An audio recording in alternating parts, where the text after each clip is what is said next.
تو ابراہیم نے کہا کہ بیٹا، میں خواب میں دیکھتا ہوں کہ گویا تم کو ذبح کر رہا ہوں، تو تم سوچ لو کہ تمہارا کیا ارادہ ہے۔ انہوں نے کہا کہ ابا جان، جو آپ کو حکم ہوا ہے وہی کیجئے، اللہ نے چاہا تو آپ مجھے صابروں میں پائیے گا۔ اس طرح جب دونوں نے حکم مان لیا اور باپ نے بیٹے کو ماتھے کے بل لٹا دیا،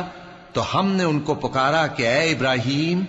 تم نے خواب کو سچا کر دکھایا، ہم نیکوکاروں کو ایسا ہی بدلہ دیا کرتے ہیں، بلا شبہ یہ کھلی آزمائش تھی۔ اور ہم نے قربانی کے ایک بڑے جانور سے ان کا یعنی اسماعیل کا فدیہ دیا، اور پیچھے آنے والوں میں ہم نے ابراہیم کا ذکر خیر باقی رکھا کہ ابراہیم پر سلام ہو، نیکوکاروں کو ہم ایسا ہی بدلہ دیا کرتے ہیں،